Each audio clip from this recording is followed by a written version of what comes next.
Birds flying high, you know how I feel. Sun in the sky, you know how I feel. Breeze drifting on by, you know how I feel. It's a new dawn, it's a new day, it's a new life for me, yeah. And I'm feeling good. All right, this is La Veta, Colorado, one of my favorite places on earth. I've elk hunted here a couple times now, antelope hunted, and gonna come back and do some mule deer hunting. It's also the home of one of our favorite outfitters and one of my favorite guides, Russell, who you'll see and hear from during this show. In the bottom, the high plains here, that's where you chase your antelope. You've got mule deer in the plains and up in the foothills, and then of course the elk back up in the mountains. So they've got some of the best hunting around here you can imagine. Great chance at world-class elk, mule deer, and antelope. They actually, on their rifle antelope hunts, they're averaging over 80 inches. This is normally where you see the mule deer just milling around with giant antlers.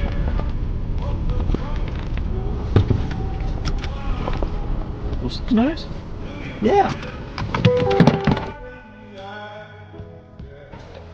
You like that? I do. So Dustin and I got those bumper stickers for us. So I walked in there to buy them, and like, so are you going to be taking the tour? Would you like to see all the muskox? And I was like, no, I usually come here just looking at shot placement. And, and I was like, no, I just want a couple bumper stickers. What? Okay, what are they for? I'm like, our bow cases. Our bow cases.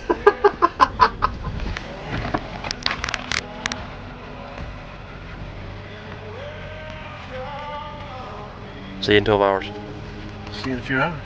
Like 12. Good luck.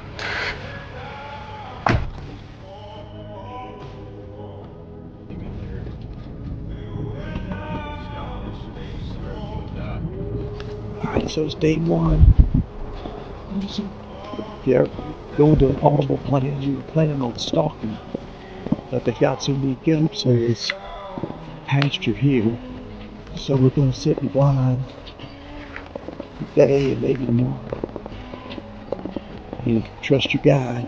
I say that without question, this is the most effective way to get these guys.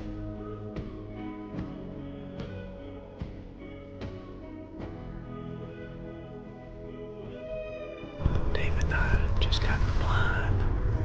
We planned on stalking before we got here. And we got here and the guides have a pasture that's just loaded up with goats. We've already seen a ton of them walking in. The pasture's not really conducive to stalking at all. So we're gonna try the line for a day or two, see how it goes. So.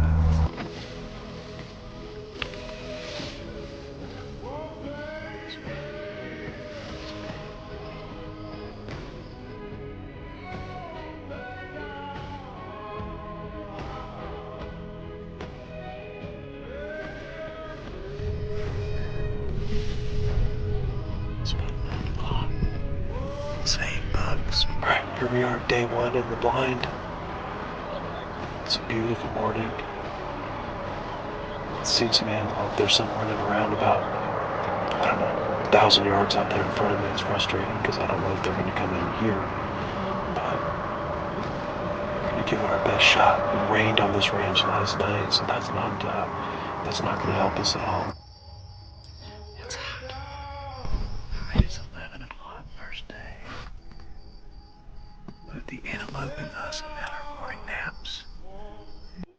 By far and away, still hunting a waterhole or natural funnel, like a gate, is the most effective way to hunt pronghorn with a bow. The other alternative is spot and stalk, where you're locating a goat and using the terrain to get within bow range or trying to cut them off in the direction they are traveling. The open terrain where most pronghorn are found, makes spot and stalk hunting one of the biggest challenges for archery hunting any North American animal. All right, so morning of day 2. We got a little different plan today. We sat yesterday, long sat there 12 hours, saw a lot of goats, but none came close. Everybody saw shooters, but they didn't come to water. Still some water on the ground. So David and I are going to do some stalking. So we're in the area that Troy was in yesterday. It's a little bit better terrain for stalking.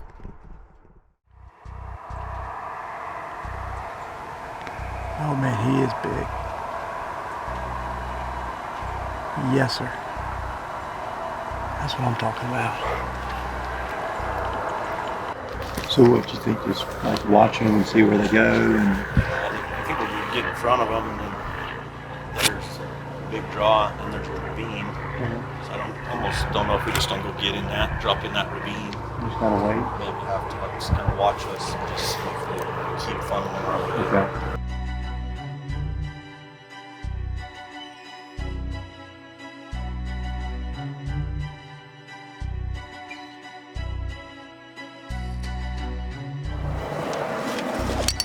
Try her. Sweet. That's why we're doing this, because we get to take the decoy and see if we can walk up on them. So what do you, since I won't be with you, when do you use the decoy? Kind of last ditch if we need to. Last ditch. You know what I mean? I really feel like We ought to be able to cut as him off. far as we're getting in front of him, and with someone watching, We should be able to cut we him should have off. a pretty good idea where he's at. Okay. But we'll take it just in case. Yeah.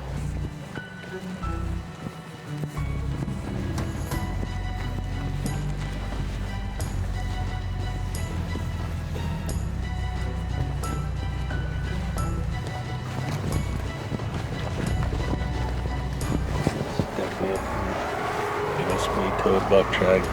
Okay. So I got a feeling Did he crosses right here? they come this way from us. If I tell it, maybe we could Right here. crossing this. Oh, wouldn't that be nice?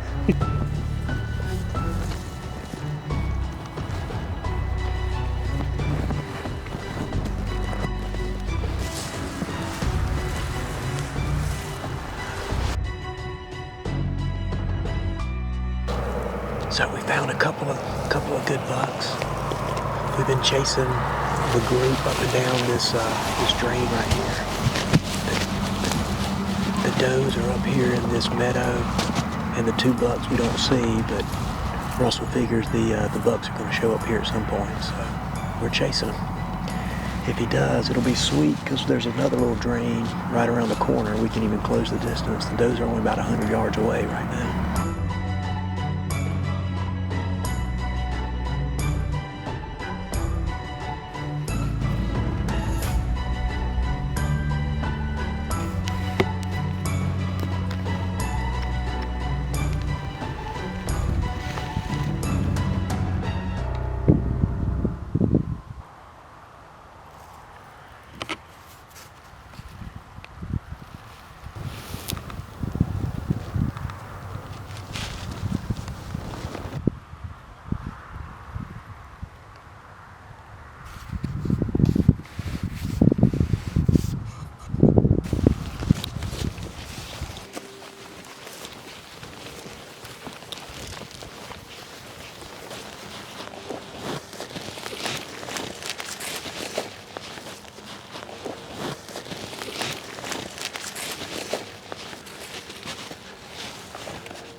a 60. We were able to sneak up over this ridge in this dry pond. And didn't hit him where I wanted to. He's back. But he was quartering away. Yeah, so we'll see. He's standing out there acting funny. I was super mad at myself for the shot, 'cause I felt like it had been a good shot, but then the result wasn't what I had hoped for. When we look back at the footage in slow motion, we realized how lucky I'd really gotten. It looks like the shot was going to be really in the vines, in the sweet spot, but the goat jumped the string on release, started moving forward and spinning while the arrow was in the air. If he had been a split second slower on turning, it would have been a double lung shot, it would have been over immediately. What it really means is that I got extremely lucky. Even though I'd done everything I could do on my end to put a good shot on that pronghorn. Man, that was one of the most fun hunts. Russell is a killer. What a guy to get us on that in an hour and a half. One of the most fun hunts I've ever done. For sure. I highly recommend trying to stalk them. You may not get one, but it's a lot of fun.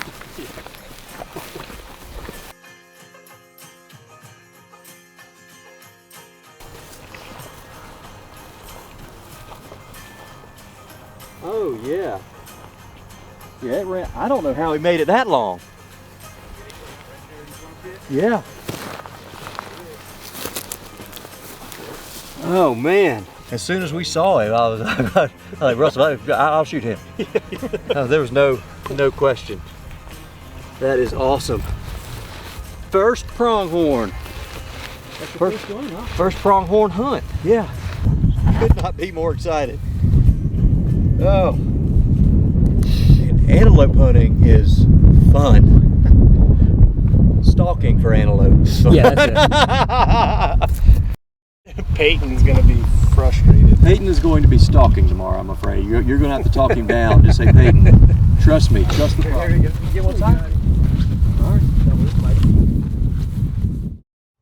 It is day 3, and we're just going on about 30 hours in the blind so far. I've learned a lot about what you need to bring to the blind with you in order to make it through 12-hour sets. Lots of snacks, good cell phone battery charger, lots of snacks, for sure. We're at a different setup today, trying something a little bit different.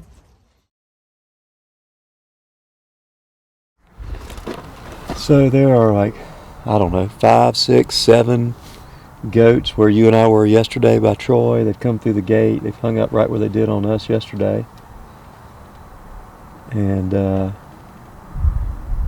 then Peyton's got one about 150 yards to his north, but he has too many windows open. He's moving too much, so he'll never get one.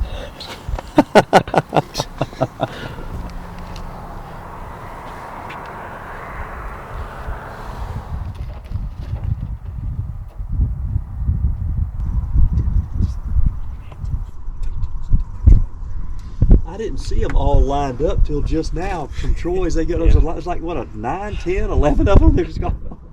It's crazy. Quit moving, Troy. David, I'm glad we're done. So I am too. So we don't, I am too. I won't be screwing it up, fiddling around in there. Come on, Troy. I'm getting nervous. I know. Just pick one.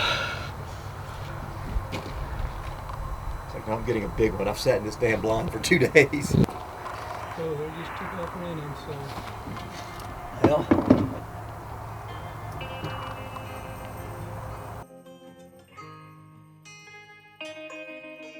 So Peyton, of course, is from Alaska, retired cop.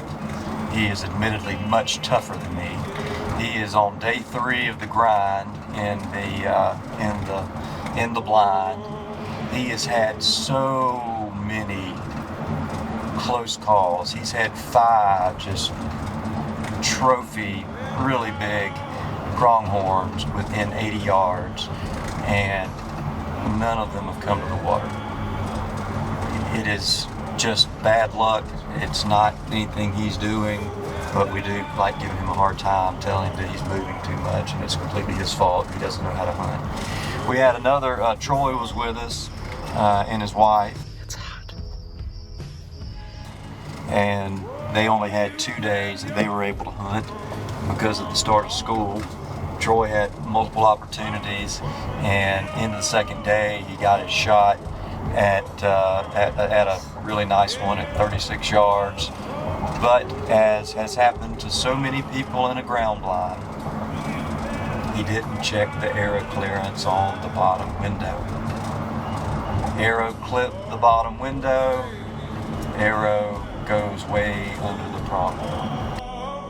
So this is a great trip. We're here in late August, and it's at home I can go fishing, but otherwise there's not a lot of hunting to do back in the south where I am. It's a 3-day hunt.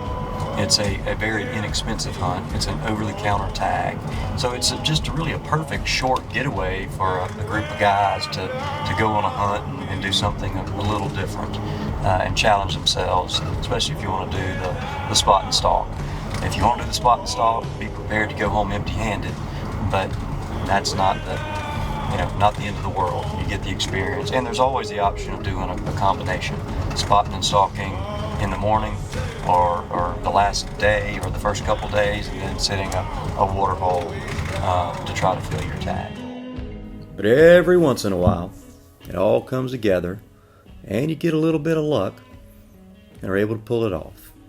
That's why bow hunting is special, and in my opinion, the most frustrating, humbling, and rewarding hunting you can do. One of the most fun hunts I've ever done. If you'd like to learn more about this hunt and find out more about pronghorn opportunities generally, give us a call, and we'll be happy to help.